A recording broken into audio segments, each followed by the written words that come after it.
Hello friends, അപ്പോൾ ഇന്ന് ചോറിന് ഒരു സിമ്പിളായിട്ട് നമുക്ക് ഒരു മാങ്ങ പെരക്ക് ഉണ്ടാക്കിയെടുത്താലോ. വളരെ ടേസ്റ്റിയാണ്, അതായത് എല്ലാവർക്കും കഴിക്കാൻ ഇഷ്ടമുള്ളൊരു കാര്യം കൂടിയാണ്. അപ്പോൾ എനിക്ക് ഇന്നിവിടെ നല്ലൊരു പച്ചമാങ്ങ കിട്ടിയിട്ടുണ്ടായിരുന്നു. അപ്പോൾ ഞാൻ വിചാരിച്ചു അത് വെച്ചിട്ടുണ്ടാക്കാം. ഒരു ചെറിയൊരു മധുരം കൂടി ഉണ്ടായിരുന്നു. അതാകുമ്പോൾ കുറച്ചും കൂടി ഒരു ടേസ്റ്റ് അല്ലേ. അപ്പോൾ മാങ്ങ നന്നായിട്ട് കഴുകി വൃത്തിയാക്കി ഞാനിവിടെ വളരെ ചെറിയ കഷ്ണങ്ങളാക്കി അരിഞ്ഞെടുത്തിട്ടുണ്ട്. അതിൻ്റെ കൂട്ടത്തിൽ അതൊരു ബൗളിലാക്കി അതിൻ്റെ കൂട്ടത്തിൽ കുറച്ച് നല്ല ഫ്രഷായിട്ടുള്ള കറിവേപ്പില ഇട്ട് കൊടുത്തു. പാകത്തിനുള്ള ഉപ്പ്, പിന്നെ നമുക്ക് വേണ്ടത് മുളക് പൊടിയാണ്. ഒരു എത്ര എരിവിനനുസരിച്ചിട്ടാണ്. നിങ്ങൾക്ക് നല്ല എരിവ് വേണമെന്നുണ്ടെങ്കിൽ അങ്ങനെ മുളക് പൊടി ഇടാം. അപ്പം ഞാനിവിടെ ഒരു 1/2 ടീസ്പൂണോളം മുളക് പൊടി ഇട്ടിട്ടുണ്ട്.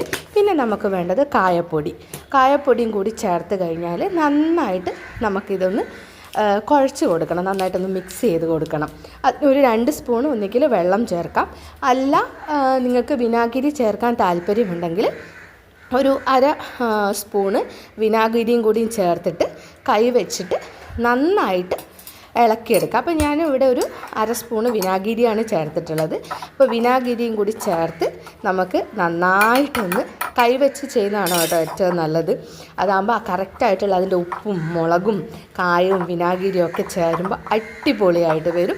നന്നായിട്ട് പെരക്കി ചേർത്ത് വെച്ചതിന് ശേഷം ഒരു 1/2 അവർ വെക്കുക. അതായത് ഉച്ചഭക്ഷണത്തിൻ്റെയോ അല്ലെങ്കിൽ മുന്നേ ഒരു 1/2 അവർ മുന്നേ ഇതുണ്ടാക്കി വെക്കുന്നതാണ് എപ്പോഴും നല്ലത്. വളരെ ടേസ്റ്റാണ്. ചോറിനെയൊക്കെ കഞ്ഞിക്കൊക്കെ കൂട്ടാൻ സൂപ്പറാണ്. അപ്പോൾ നിങ്ങളും ഇതുപോലെ ഒന്ന് ട്രൈ ചെയ്തിട്ടുണ്ടാവും. എല്ലാവർക്കും ഉണ്ടാക്കാൻ അറിയുന്നതായിരിക്കും. എന്നാൽ പോലും ഞാൻ എൻ്റെ ഒരു സ്റ്റൈല് കാണിച്ചു തന്നേ ഉള്ളൂ.